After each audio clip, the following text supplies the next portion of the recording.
It Oh, it's gonna should, go here. yeah,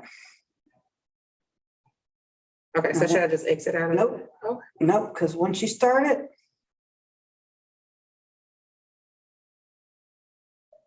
Redirecting, oh boy. Great. I have a feeling that might be a problem. So let's go ahead and cancel that or close that. But it says live. Do you have, YouTube? yeah. I can pull it up here real quick. I usually use my personal phone to check it. Subscriptions. Oh, it is. Okay, so can I pause that or just Nope. leave it? Just leave You it. can't, now what you can do is you can mute the sound Okay. and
All right. It is 4:00. We'll call this meeting to order. Are there any public comments that we know of? Is that in here? Yes, it's first. First page. Pages. Yes, we had one public comment regarding questions to DOT on Hardscrabble Road. The DOT's project manager was able to get these comments from the public and provided in red responses to those. You know what, I just realized, first thing, we have for a quorum requires how many? You remember? Was it four? Do we have a quorum? No. No. Mm-mm. 4 or 5, 4 or 5? I think it's 5. Was it 5? Do you have anybody online? John is in the waiting room. So we should have a quorum then.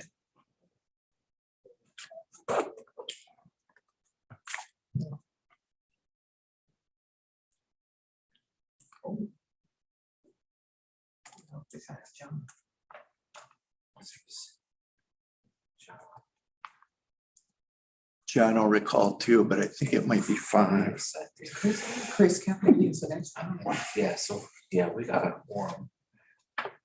Okay, so the public comments are listed in the packets. Do we need to read them out or do Whatever, that or? whatever you'd like to do, sir. Who's reading them? You want to read? Oh. I can read them since they came in. So we had questions again. This was related to Hardscrabble construction. One change order for 672 days of time extension was issued by SCDOT with a critical path method schedule as required by policy. Let's add 672 days to complete blog post Hardscrabble movement. Oh, I'm sorry, without a CPM method as required. The response from the DOT is baseline CPM schedule was approved at the beginning of the project with monthly updates provided by the contractor per SCDOT requirements. The contractor was awarded 672 days of contract time on change order 50 based off delays realized on critical path of the project CPM schedule. So that was per their process. And then the next question was a change order to upgrade guardrails to MASH standards. MESH is an abbreviation for $219,542. It was issued to contractor Palmetto Corp, even though a project was awarded before MASH requirements were in place and was not a contractual requirement. Change order 52 adds that $219,542 to upgrade guardrails to MASH standards. Was this contractual goodwill? They're wondering why you would be used the standards. Although the project was let prior to MASH standards by Federal Highway Administration, it was agreed upon through internal conversations that the project presented a unique opportunity to install guardrail systems to the highest level of safety. Doing so during constructions would allow for the necessary grading to be performed, which would not have been economically feasible as a future upgrade or separate project. So while they had that area disturbed, it was the time to do it. The Federal Highway Administration approval was not required for this change since SCDOT has authority to make such changes according to their specifications. This change was an upgrade from old standards to new standards and therefore provided the most up-to-date Federal Highway standards as it relates to roadside barriers. So then there was another question. Change order was issued to move, demolish, or dispose of 14 items for lump sum amounts. Each item was individually priced based on a quote from Friargate, from the Friar Group representing Palmetto Brush with a 10% markup for Palmetto. 14 items to move 161,070. Lump sum change order 8 includes a 10% markup for Palmetto Corp. The purpose of the change order 8 was to add this is the response from the project manager, to add the necessary moving items that were found to be in conflict with right-of-way or construction, but were not included on the plans. Plans and right-of-way acquisition for this project were developed in the years leading up to construction. With any widening project, the landscaping is ever changing, and oftentimes signs and other items are installed on future right-of-way acquisitions that are not captured in the plans. In these instances, change orders are necessary to remove items from the right-of-way for construction activities. Palmetto Brush was the subcontractor to the prime that performed the majority of the moving item for that work. And then the next question was, these items were submitted to the state's auditor office mid-May and were taken over by SCDOT legal office, chief counsel on May 24th. And subsequently, these 3 items were submitted to SCDOT legal on May 27th. Why add lump sum change orders to a quantity-based contract? Change order 10 items, item SWS3. Why are 35,000 cubic yards of earthwork valued at 278,250 paid by quantity or lump sum?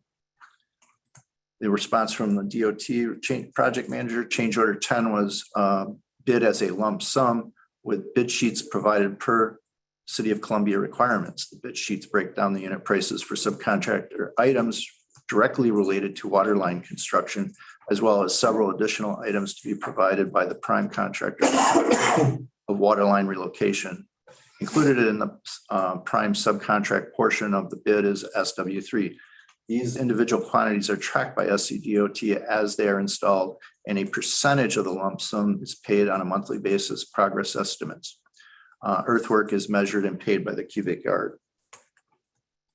So that's a common thing with projects where you have to move water, wet utilities, sewer, water. You're also having to meet those specs besides DOT, and they have certain ways that they get bid out. SCDOT failed to maintain the contractual agreement to maintain a critical path method schedule for a level 2 project. Does CPM or critical path method schedule have to be in place, have a place in project management? And the answer is CPM schedules have been submitted and reviewed per SCDOT standards throughout the project. And then it says SCDOT failed to assess liquidated damages in December 2020 on a pay estimate when the project was over 90 days past contract completion. Were there liquidated damages? LDs are charged, liquidated damages are charged to the prime contractor for delays that are not excusable. The delays on this project have been out of the contractor's control, and therefore time extensions have been warranted and granted. This project final question, has been researched through a series of FOIA requests since early February 23. This project needs to be completed for the safety and well-being of the community. SCDOT legal indicated response are planned by either email or a letter this week. If you have any interest in SCDOT's failure to protect the public, SCDOT continues to be committed to the safety of the public and prudent use of public funds in the management of this and all other construction projects. That was the outside questions. Thank you. Could I ask a question? Mr. Black? Yes, It's ma'am. Chris Keeper. Yes, could I ask a question of Mr. Maloney, please? Yes. Okay, Mr. Maloney, do you know if these responses have been sent to the citizen who submitted them? He asked if they be read in. We just got the responses, but I did talk to the resident Okay, by phone, and yeah, he will get the written version as well. okay, thank you. Bearing that we do have a quorum, is there a call for approval of the agenda as submitted, or is there any changes recommended? Motion to approve. It's been motioned. Is there a second? I second. All those in favor say aye. Aye. Aye. Opposed? All right. Next we'll move on to approval of the October 17th meeting minutes. That was a long time ago, so I don't know if, I doubt those were included in our packet, but is there a motion to approve the minutes of October 17th? I move that we approve the minutes from recollection. from It's been- October 17th. It's been moved. Is there a second? Second. All those in favor say aye. Aye. Opposed? Mhm.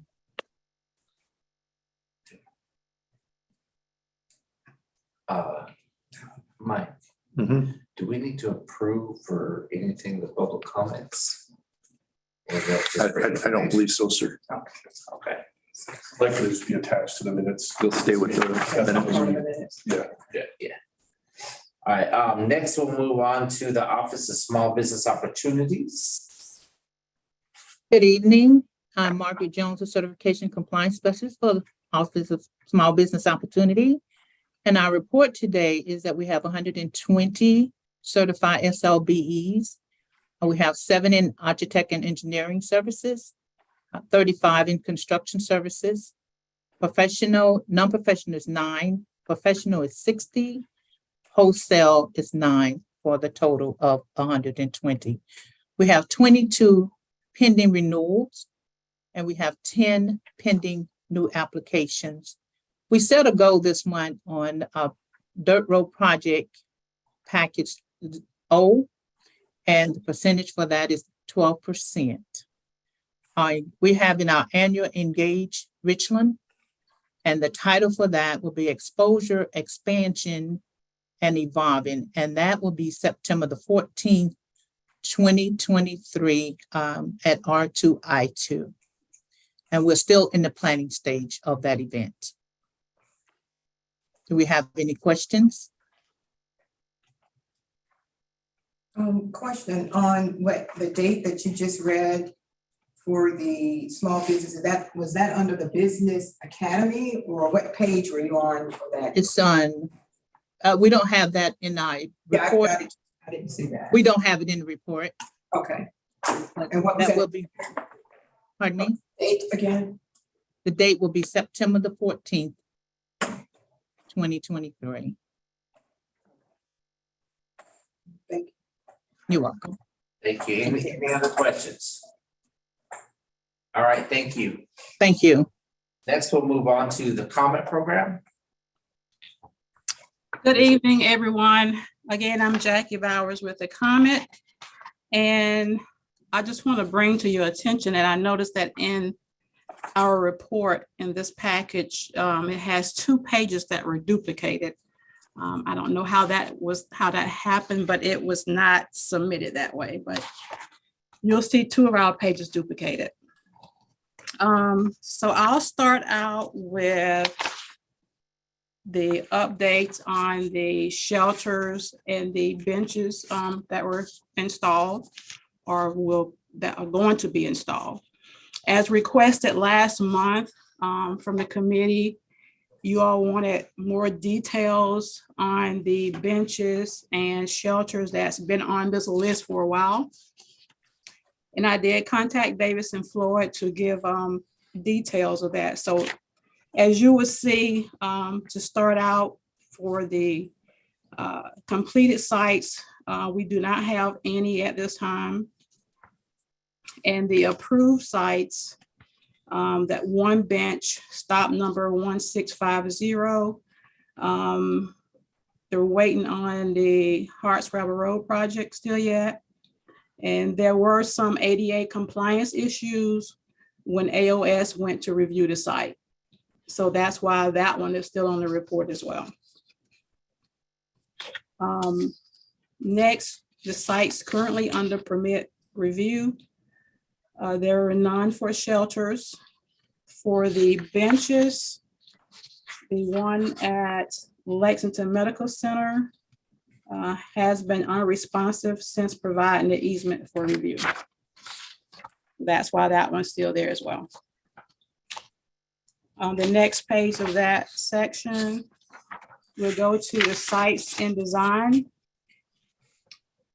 Presently, there are 8 shelters in design. And some of them they're still in that same status because they were unable to contact the property owners for easement. The one for Midlands Tech, which is the last one on that list for the shelters, that one actually went out last week in person to the site to look at an alternate location. So we did identify an alternate location for that bench and shelter. Presently, it's in front of the building. They do not want it in front of the building. They want to move it on the side of the building. So we did find a location for that, and also made sure that the bus could easily maneuver around the lot to get back out on the main road. So all of that's been taken care of for that location. For the benches in design, there are 18 right now. And as you can see, the reason why they're still there, 7 of them require easement and they were unable to contact the property owners. And there are some where they will be submitted to SCDOT. Can I ask a question? Really quick? Okay, Or do you want me to wait? no, you can go ahead.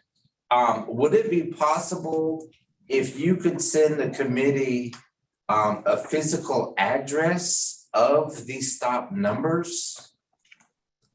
Okay, Or add it next month, just so a chart or something, just so we can actually know what you're talking about or the location.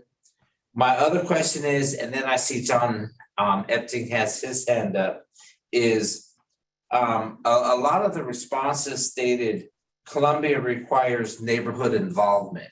yes. Do you know what they mean by neighborhood involvement? I think what that is, they have to get the neighborhood involved as far as if they want the bench or shelter there at that location.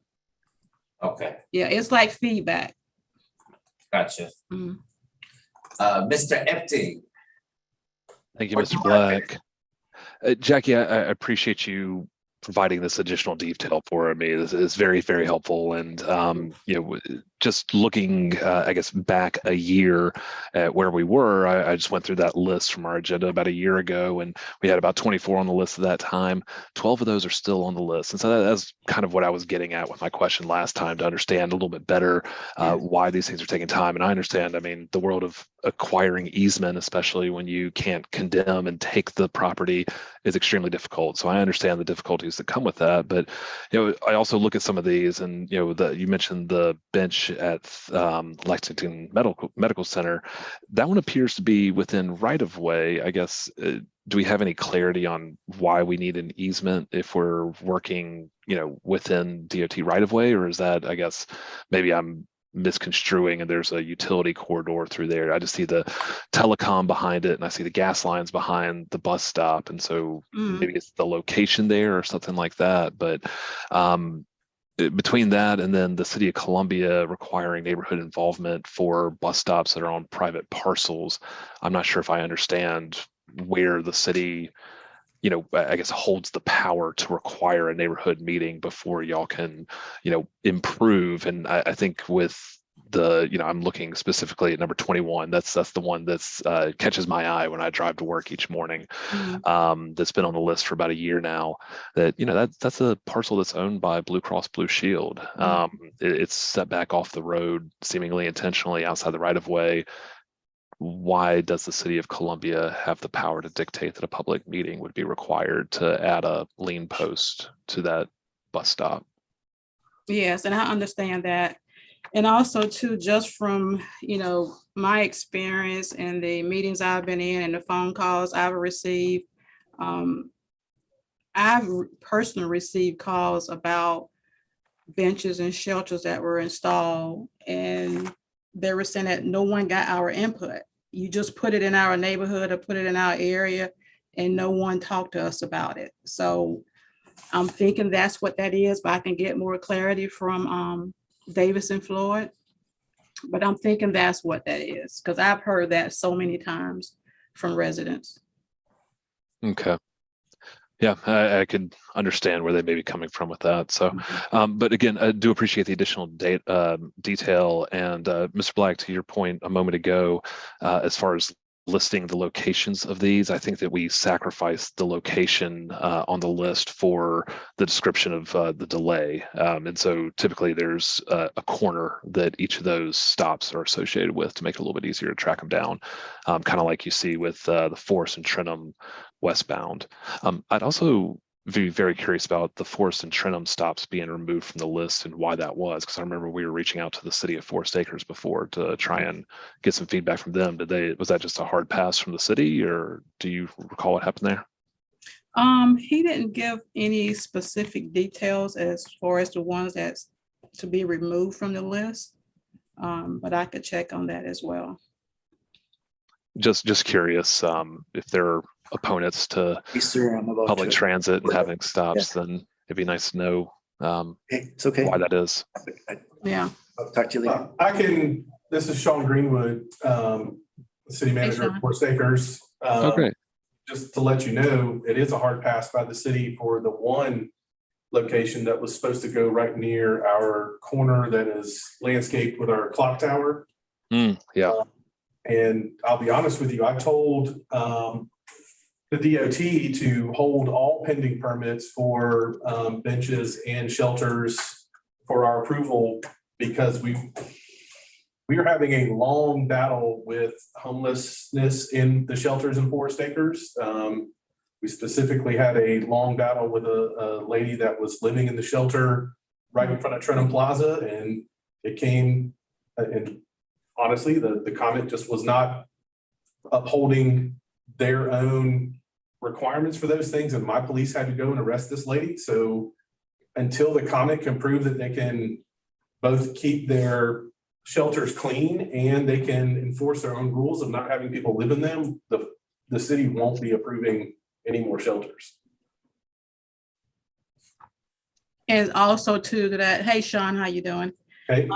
Also to that, Sean, one of the officers from Forest Acres contacted me about the lady that was living in the shelter. And I was told that if we were to put them on trespass, then they could actually do something about it. Until then, they couldn't do anything, because what they're finding out that when they approach these individuals at the bus stops and shelters, they're saying that they're waiting on the bus. So, the officers can't prove that they are waiting on the bus. But if we show that they were on trespass, then they could remove them. So we've been in communication. We've even put no loitering signs on a lot of the benches and shelters as well to help, deter that.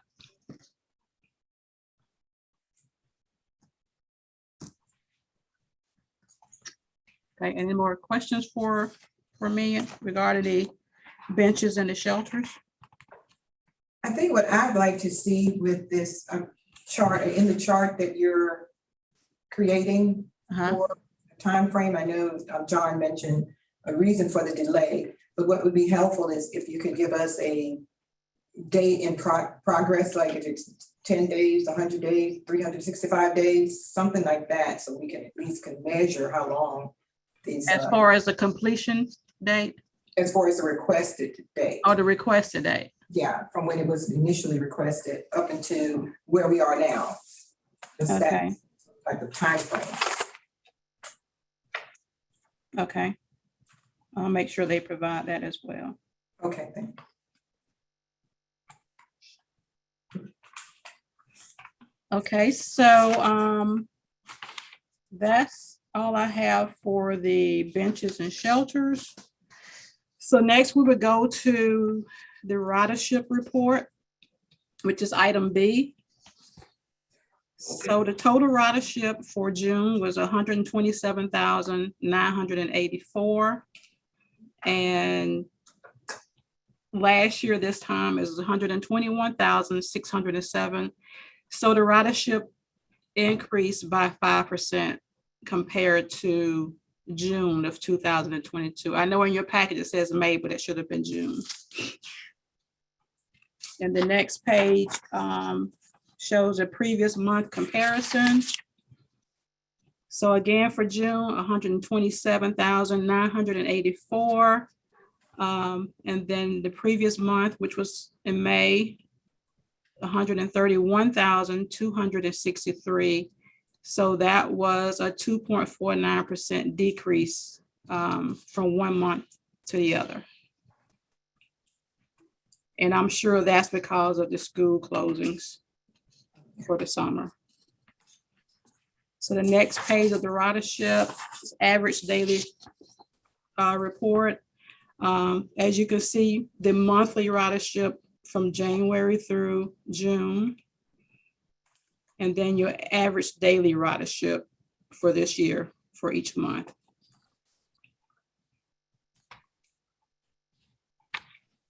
The next page, you will see the Gamecock ridership. So it was a 656 total passenger boardings, a difference of 1,435 passengers compared to May. And during this time of the year, we only run like 3 routes for USC when school is not in service. So that's why the ridership has decreased a lot.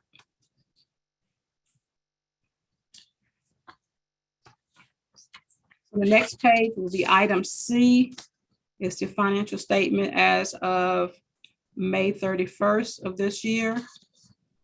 And Ms. Rosalind Andrews is on the call if you have any questions about the finances.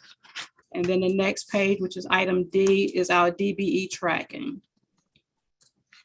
And that ends my report, unless someone has any additional questions. Anybody have any more? I think we all bombarded you at the beginning. So you could have an easy finish. If there's not any more questions, thank you, Miss Jackie. All right, you're welcome. Thank you. All right, next we'll jump to Mr. Maloney with the transportation program. If you haven't seen his little video on Facebook on the new penny page. That was, yes, that was totally, how do you say that? Impromptu. So It was good. we did the best we could. Follow and share. We'll see more of those every couple of weeks. We'll be launching something. Bi-weekly. So we have Chelsea Bennett here from our communications office today, and she has up right after I am on the agenda. We are offering the report in a little different format today. This is following in with our monthly reports that we've been providing and updating, but we wanted to use this format as well here. So if you do see the way we did it before was better, we're open to have your feedback on that. But as I go through it, maybe that will help. So it starts with a table of contents, which is pretty much just in about every report, including the one that will follow this table of contents, how we organize the penny program. We have widenings of roads, intersection improvements, special projects, which could be a lot of different things depending on which one it is, greenways, then sidewalks, bikeways, dirt roads, and then resurfacing. So we turn to the next page. It's our financial report for July. And that is the same as you're used to seeing, but we wanted to put that right up front. And this is where we are, tracking the expenditures on each project or each project category in the case of dirt roads and resurfacing and a couple of items like that that would have an extensive list. But total expense in roadways. Now it's showing 336 million out of 656 million. And then greenways at 23.3 million out of 80 million, 80.8 million. So along the way, there's grant money that's outside funding. Roadways is at 38 million and bike greenways at 3 million, 3.1 million. One thing that will be changing for the next report on here is Innovista 3. Council did approve that. Oh, and we won't be changing it on here. Thank you, Wendy Gardner, our senior accountant, has updated that to 4.5 million, which is what was approved by council just recently. Was at 4.088 and now it's at 4.5 million, which is a good representation of what's left to provide to the city and reimbursements as they have them for the William Street connector.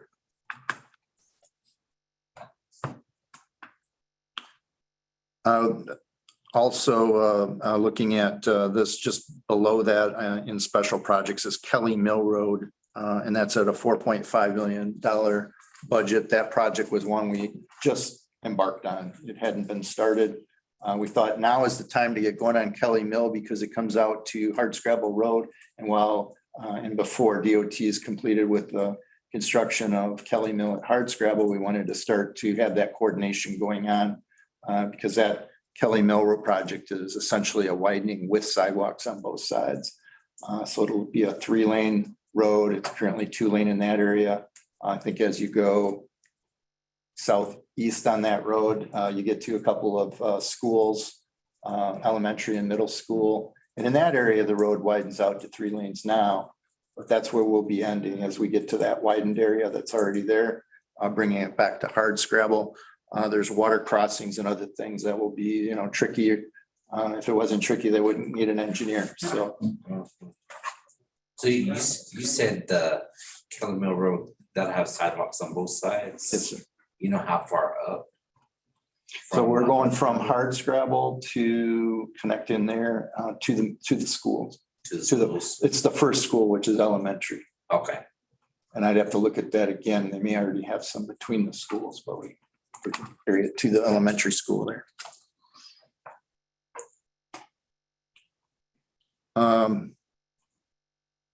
But we'll get into the specific projects, but if you do have any fiscal questions, that's right up front. We can come back to that.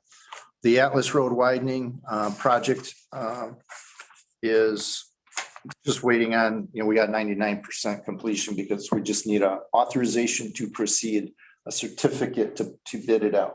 So we're expecting that soon from South Carolina DOT.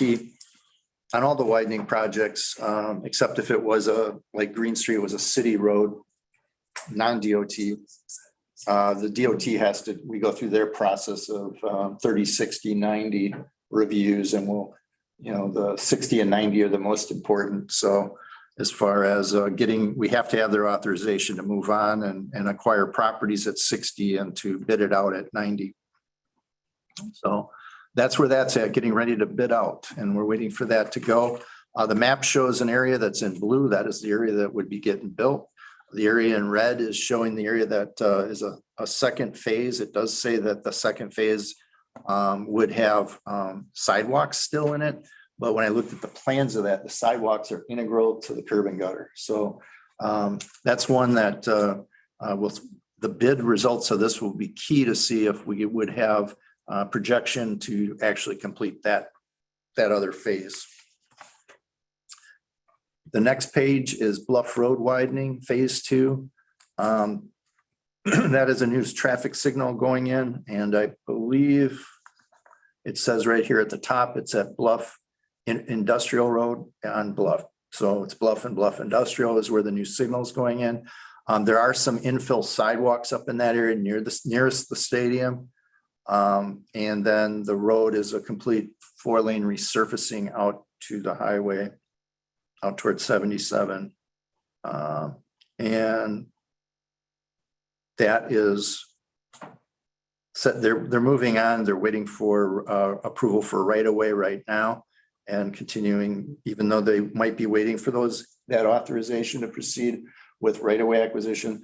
The designers, the OETs keep moving, look at the comments they get, keep moving the design forward. We think that one's close to right-of-way acquisition. It's not extensive on that road, but where we're putting in the signal and some sidewalk infill, we'll need small bits of right-of-way in the industrial area. Blythewood Road widening is showing the, you can see on the map, that's the roundabout. And then it goes from the I-77 interchange out to Syrup Mill, which Syrup Mill is signalized currently. That's under construction. Utility coordination, utility relocation is underway. And that is estimated to be completed, and we got to update these forecasts. The actual completion, we started in April of 23 and we're going to be completed in April 25 with that project.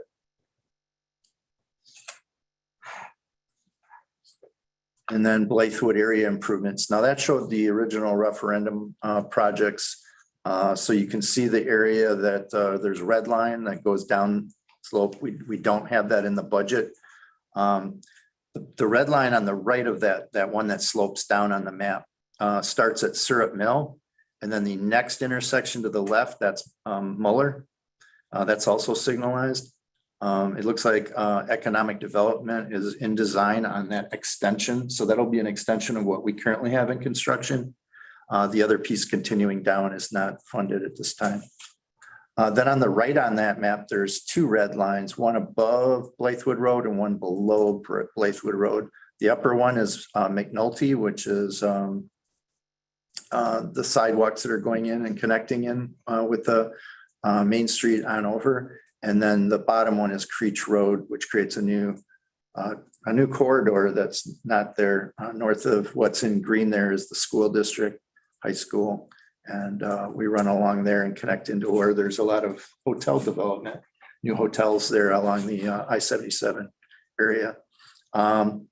We may be bidding these out separately. Creech Road will be a county maintained road. McNulty is currently a blend, but mostly DOT maintained, and as McNulty must follow DOT's requirements. Creech Road being county maintained does need a DOT encroachment permit for where it connects to Main Street on Blythewood Road. So we have met with the OET on that, and they're turning to get us into right-of-way acquisition for both, but in particular Creech Road, where we don't need any other approvals from DOT other than encroachment permits. We just want to get that one going. So Mike, you just said no budget for this project. Is it projected? Will it be projected or proposed to be budgeted for the next budget cycle or the next budget period? When I say, thank you for the question, Ms. Prelo, that when I was saying budget, I'm talking about the whole penny program budget. Okay. The annual budgets, we program it enough to handle a forecast of things coming up. Like we know we're going to Atlas Road, and we know that we'll have enough money in the annual budget for next year to build it for a year plus. So when I was talking about that wasn't, these were de-scopes that were done as much as 5+ years ago. The NIPs, I think, went to the town of Blythewood, and then they had kind of voted on these improvements that could come within the budget that was available. So you say annual budget, would that be utilizing other funding sources like maybe C funds? Will C funds be part of that, or is it come from? There are, yes, the main funding is the penny. But there are, and that's what we pretty much forecast upon. There are other funding sources, and like when I went through the funding sheet at the beginning, talked about over 36 million in roadside grants and 3.1 million in greenway grants. We still have that, and we have a project that's going to be part of $1 million grant that will be coming up here. We'll talk about, but these are mostly funded by the PIN. Okay. Broad River widening is kind of moving over into District 1.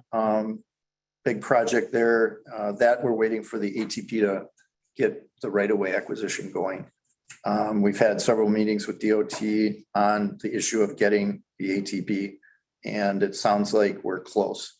Our OET has gone through their initial comments on right away, 60% plans. And we don't believe that any of those comments will affect right away. So we would be coming back to them when they install some of the changes and respond back to DOT. We should be getting an ATP coming back. That's what we're requesting early on that project.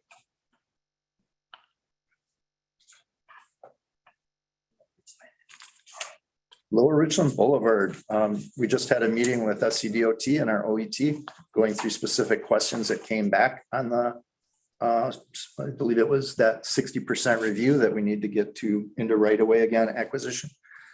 They were a good dozen questions based on DOT's initial comments to us. So a lot of fine points were discussed today to get that going. And the consultant OET needs to make certain changes to get those comments cleared for right-of-way acquisition. North Main Street widening is complete, except we're going through what we call closeout on that one. So we did have a call-in from a business down on Main Street wondering when they'd be done crushing stone. There were piles, and it was an SCDOT-owned lot where the concrete and asphalt remnants were placed during construction. Since then, I believe the city has taken possession of that lot, and the contractor is working diligently. I believe it would be the end of this week or next week where they'll be done with it. But they're crushing that material up so it can be used right on site and then taken off site from there. So that should be cleaned up. We went through with the parks and engineering departments over at the city as far as the plantings, et cetera. There's a couple of trees that need to be removed due to somebody has sort of a view shed kind of easement for a billboard right by one of the overpass with the railroad. And so we got to remove those and have the contractor take those down. But otherwise, that one looks pretty close to close out. Pine View Road widening is just had a PIM this past month with the public. This is from Shop Road to Garner's Ferry Road. And they are at the right of way level right now. It's 60%, really 70% plans, I guess, that are in and waiting for DOT comments. This project had a section that went to Bluff Road. That and Atlas Road lost that piece of alignment, but in descoping that stretch to Bluff Road, it was determined that DOT had just resurfaced that section. So it's in good shape. And then as far as capacity, it's the area that wasn't programmed in as needing as the capacity, like the area between Shop Road and Garner's Ferry Road. So that will be widened to 3 lanes. Polo Road widening. Another one we met with DOT on recently. We are looking to get the next level of comments coming up, but we are in the design between 30 and 60%. So that one's just in progress to connect Two Notch Road to just above I-20. I guess it's Mullet Hill Road. And then Shop Road widening. It's going to be a major utility project as far as relocations. That's going back, that had been rescoped in July of 2021, and it's 5 lanes wide. It has 5-foot sidewalks on each side. City staff had brought up putting just a wider walk, like 8 foot on one side, but DOT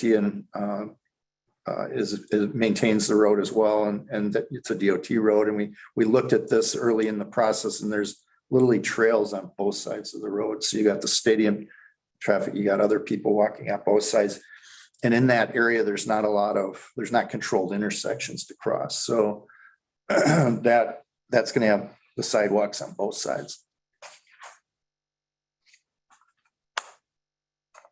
And that, again, the right-of-way plans did get in to DOT in June for comment, so we should be hearing back in August on that. And finally, for the widening Spears Creek Church Road, another one that's corridor rich in utilities, is gonna be widened from Earth Road to the I-20 interchange in 5 lanes, and then from Earth Road up to 2-notch and 3 lanes. That's, we're having utility coordination meetings on that every quarter. And once we get the ATP, we'll get into that right-of-way process, but comments did not occur on May 31st from DOT, so we are delayed getting comments from them. Intersections, Bull and Elmwood, obviously under construction. There is one utility I see that's kind of a nemesis out there. It's near the gas station along Elmwood, trying to get that off the poles. And once that's done, they can get in, and they have to replace some old clay storm sewer along that side of Elmwood. They anticipate 4 to 8 weeks of street construction once they got the green light, but the utility, getting the utilities out of the way, you probably see a lot of bucket trucks on Bull Street on the other side of the gas station. It's all part of getting those lines down and buried. The new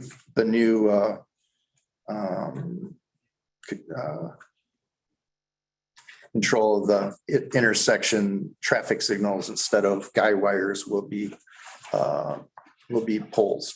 So it'll be kind of a cleaner look at the intersection. Mast arms, yeah. Poles and mast arms.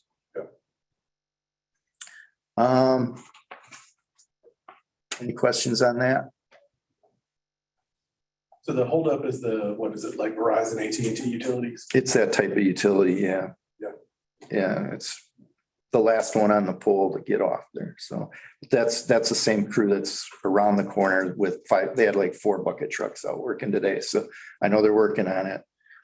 But it's getting it. They probably are looking for a spot underground. So I was gonna ask, so is our contractor providing the conduit already, and they just need to pull the lines, or are they gonna have to install their own conduit and pull their lines? Some of the utilities are doing it, they have their own contractor doing it. So that's kind of part of it, but they can't completely control all the private utilities, but everybody's working at it. So it looks like it's going to be still a fall completion for it.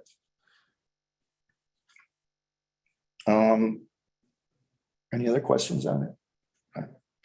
Clemson Road and Sparkleberry Lane. That's in design. Still, that one's waiting for DOT responses to the 60% plans. That's a good map of the limits of the project there, showing Clemson down to the interchange, up a block, Sparkleberry being the other major road coming in. And then there's the other one, which is like Sparkleberry Lane or something. Yeah. Or Sparkleberry Crossing. So it's that whole area that becomes signalized, and it's not like a set of signals out there. Has to work together. Garner's Ferry Road and Harmon intersection is underway. That one had a lot of borings and that did get it's that same utility company that's working on it, but they're supposedly out of the way or getting out of the way this week. You saw that they're already cut for the right turn lane and right turn or the exit onto Garner's Ferry off of Harmon. So those will be new lanes that are getting added there for safety and capacity. North Springs Road and Harrington intersection is complete. And Screaming Eagle and Percival is underway. That was the one we did the video on. Just popped out there.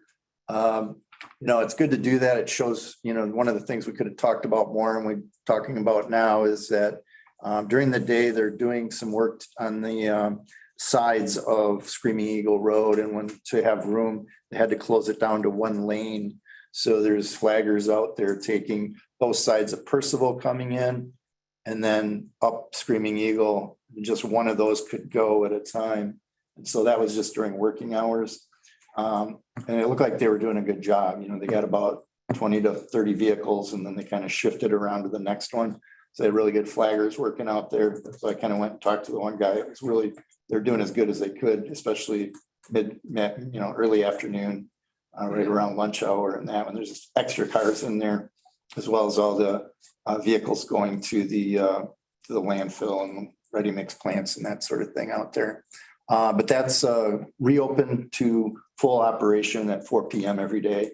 And they'll be done, they think they're going to be done at the end of July, but it's got an October completion date. So they're way ahead. Special projects. Innovista Phase 2 is complete as far as construction. We are going through punch list items and warranty items, including the irrigation system. We had a little bit of a talking back and forth with the contractor. We had never been turned over properly the irrigation system. So he's on warranty on landscaping and the planters as well as the irrigation system until that's corrected. And they have been working on it with their subcontractor. Broad River Corridor NIP completed.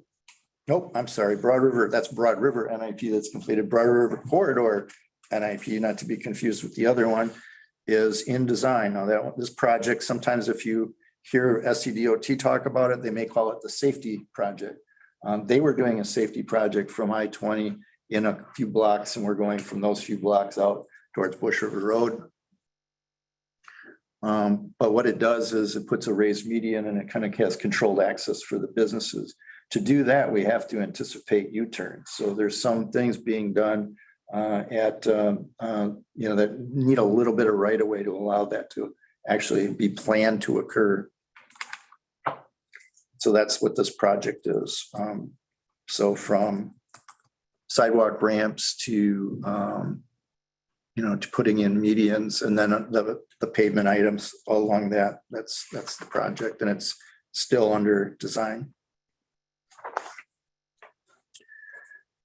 Crane Creek NIP, a whole lot of sidewalk up north of I-20 is in design. We'll be meeting with the team on that's working on the design.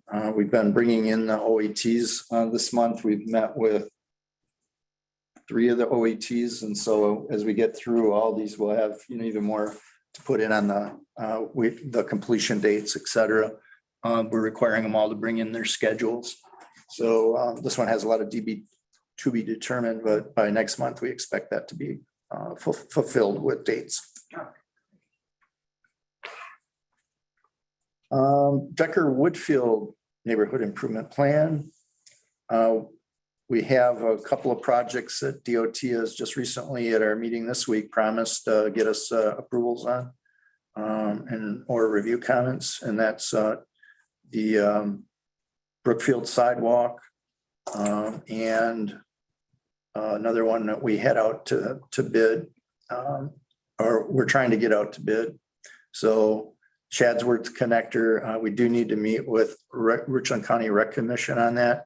As they've had some new requests on that in their last meeting, they discussed it so we want to get hold of them. Our staff is a call in to get on their schedule.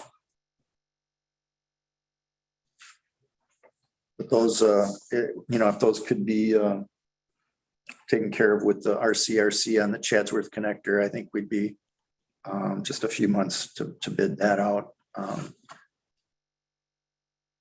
And just due to the high school, I think DOT took a look at Brookfield sidewalk, and that is a road they maintain as Brookfield Road there.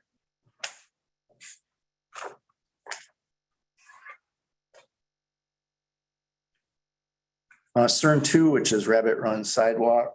from Trotter Road down to pretty close to Lower Richland Boulevard or the extension of the road that we put in, the Penny put in a few years ago, Garner's Park Road. So that's under design, and that is just at 30%. Trenomakers Newcastle. So that's a case where the drawing needs to be updated. One of the things we looked at here was shown in blue in the neighborhood, the upper sidewalk that's sort of trying to reach out towards the red sidewalk, but doesn't, will now reach out to the red sidewalk, which will reach out to Park Lane. So that there'll be a sidewalk connector from Park Lane into the neighborhood as well. And Shakespeare, for instance, is the red sidewalk and Park Lane is. So all this is in there. So it's 5 miles of sidewalk, 8.83 miles of sidewalk. So we're going through that. We just met with the consultant to make sure they were moving forward with the correct scope.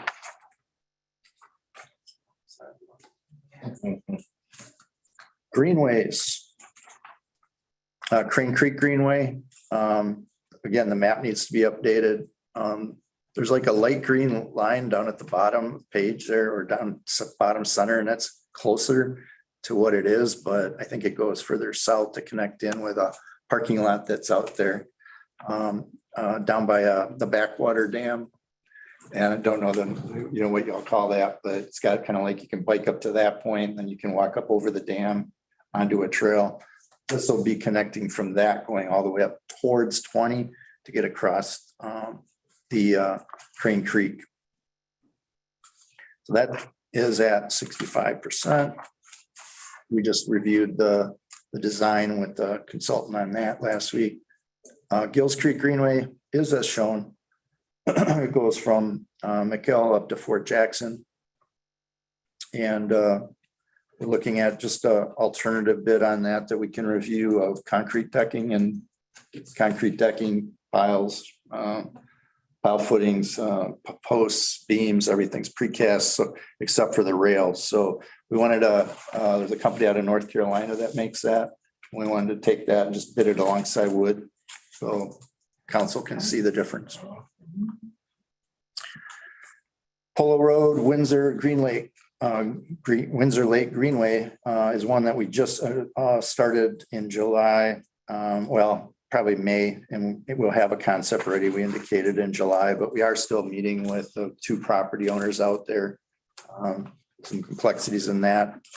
So we completed a study of the area and provided some alternative paths through there.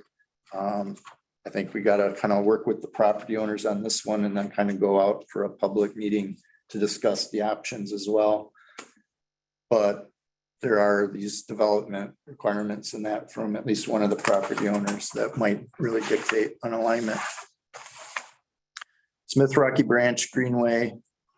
It's the dark green line in the bottom of the page. There were other alternatives that weren't that are not in the scope that are on the north side of the city there. And then, so this is a one along the quarry. 95% of this project is in unincorporated Richland.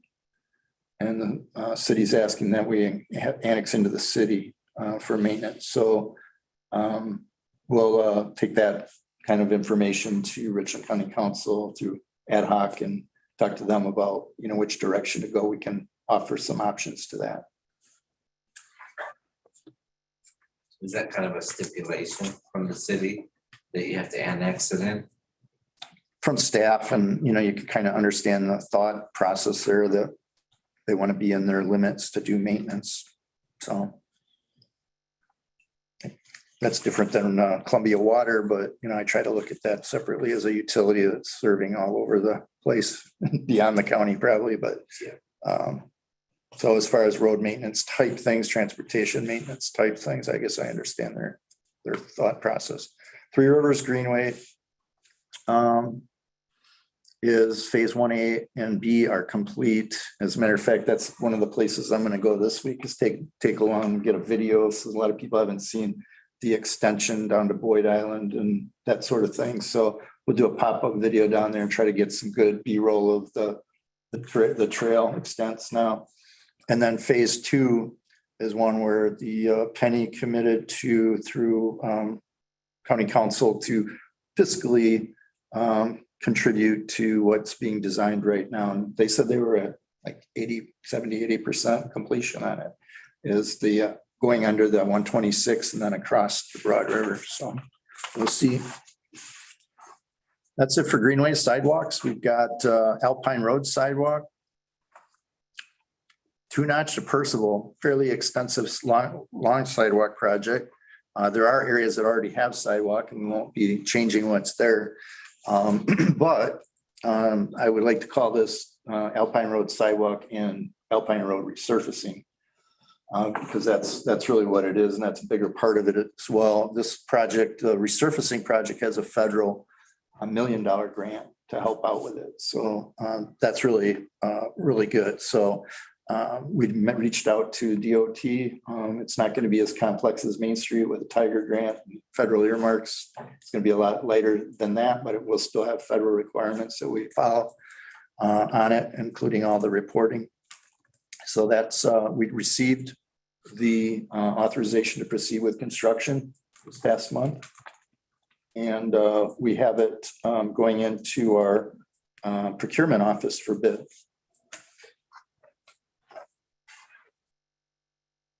That was the one I meant to say we have a grant.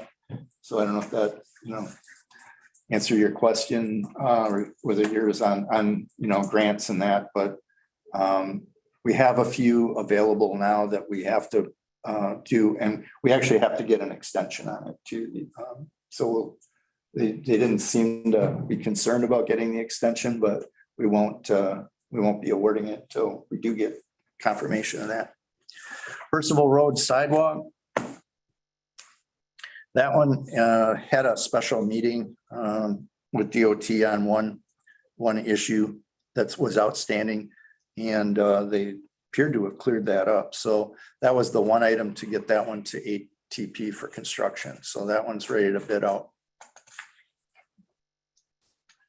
And then we have a lot of information here, on the sidewalks, and it's kind of like, I won't report on all these, but if it talks about like if it's in design or dropped, or it's part of another project. So like, going to item 13, Broad River sidewalk, Royal Tower to Woodrow. It's on both sides of the design to that point. And that's part of the widening project. So there's plenty of information here, including projects that were dropped at some point and explaining that. So wanted to put it out for you. And then of course, some that are completed here. So you can see that. And then it goes through all the different, not sure why this one was picked out, but Sunset Drive sidewalk. I didn't see that. So Sunset Drive sidewalk had one item to complete. We've got all the right-of-way acquisition done. And I believe we're getting an ATP on that in about a week. So that'll get bid out too. That's a great, I mention that every month. It's a great corridor needing sidewalk.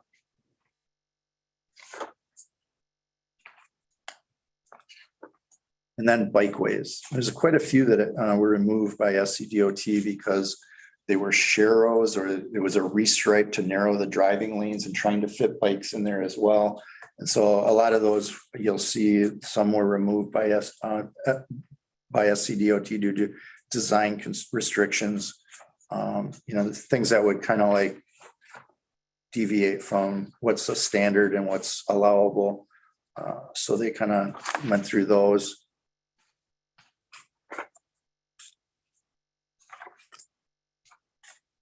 Shared use paths, there's a nice list of those on page 47. And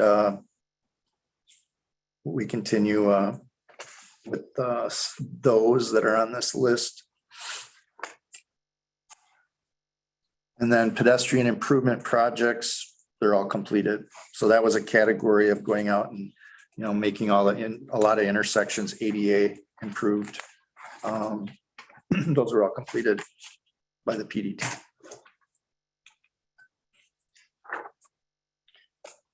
What we didn't have before, I will just say, I probably won't go over resurfacing because you've seen that before. Is sort of the packages we have out on construction right now, but dirt roads. This does show the things that we were looking at to add, to go back to years 1 and 2 and 3 and 4, which are shown on these 2 pages, 53 and 54. As far as projects we're going back to get back into the program if they were dropped for one or other reason in the past. And so there is also an update on projects we have in construction at the bottom of the pages. And then resurfacing. We're preparing a report that's kind of by council district right now. So it shows, what the penny is using penny funding, what has been completed, what's in construction right now, and then what's coming up soon. So that's we'll get that out to council. We'll have it available to the public on our website, which will be soon. So we are developing the communications department is developing a penny website. We had put out the Facebook page and the first comment was the website's horrible. Yeah. But both were a plan for improvement and both will be up and operating, in about a month. Any questions for me? All right, thank you, sir. Yes, sir. Ms. Chelsea Bennett. Well, good afternoon. Good afternoon. The agenda indicates that I have an update or a request. I think that's from the last meeting. I had a request to have you all here today in person, so I'm glad that you have shown up. We're going to take some photos after this meeting is over. We have a couple of different spaces that we want to capture you in. Those photos will be utilized for the website, as Director Maloney mentioned. Also, the Facebook page is live, and we would like for you and encourage you to share that, like it, follow us so that we can get a lot of other residents on board. We're trying to just let people know that it's out there. Weekly information on that Facebook page will be kind of telling the story of Transportation Penny from the beginning and giving people helpful resources that they can know about what Transportation Penny is if they've never heard of it before, or allow them to kind of re-engage with us about it since we haven't done a great job about publicizing what's going on with the penny. The website will officially launch on August the 1st. And so we're just putting the final touches on that. We had a meeting today with the consultant that is helping us develop the website, and things are on board. The last finishing touches are these photos. And once we have those taken, they'll get put on the site tomorrow, and we'll have that ready to launch on August 1st. I've got for you. Wow. Yeah, exciting things ahead. Yeah. You look like a pro. And that when I saw it, it was just that. He's in that. Yeah, he really did well. And we'll be doing those. We have a full schedule throughout the remainder of the year. Right now, we're identifying various projects, trying to hit every district and every municipality so that we can highlight something specific to each area. And we've already kind of identified some, and we're going to continue to work together. We meet weekly internally to discuss Transportation Penny and its communications efforts. So it's an ongoing process behind the scenes as we try to, kind of amplify everything that's going on, all the hard work that they're doing for these projects. Yes, it looks good. Thank you. Well worth it. It's about time. Make us a star. All right, any other questions for Ms. Bennett? We'll move on to other business. Our next meeting will be August 21st. Are we going to be back to Zoom or in person and Zoom, or? That will be up to y'all to decide. Yeah. We'll support you in any way you want to meet. Whether it's Thoughts, yeah. Good. I think hybrid is always good. You give them that option Yeah. to come in person or Zoom if they want to solve a hybrid. Now, I will mention that Ms. Kiefer, she reached out. She obviously is not here today for the group photo of the officers. We did want to incorporate that on the website. So if you all are inclined to come back on that date, dressed and pressed. It would really only require the two of you. So it really depends on the three of you if you're available. If not, if we can't accommodate that, we can just do with what we can get today. Okay. So we're fine with either one. We can work our magic. Gotcha. All right. All right, so we'll see y'all August 21st, combination of both. Do we need to like RSVP, or is it a good idea to let y'all know if we're gonna be here in person? We can, yeah, when we get maybe a week and a half or so ahead of the meeting, we could put out a email, just checking in with you. So, we know that vacations and other things happen in the summer, so. And if the 21st doesn't work, if there's a different date that you're available, even a different time that the three of you can coordinate on, then we're more than happy to accommodate. It won't take very long, and we can even do a different location if necessary. Okay, we can, yeah, we'll figure something out. Okay, sounds good. Okay. All right, does anybody have anything else? Crickets. All right, is there a motion to adjourn? I move that we adjourn. Second. It's been moved and seconded. All those in favor say aye. Aye. Opposed? Oh, wait. Y'all got a question. Mr. Epstein. I think that's an applause, but Oh, that's. Oh, you could. okay. All right. Thanks, y'all. All right, see y'all next month.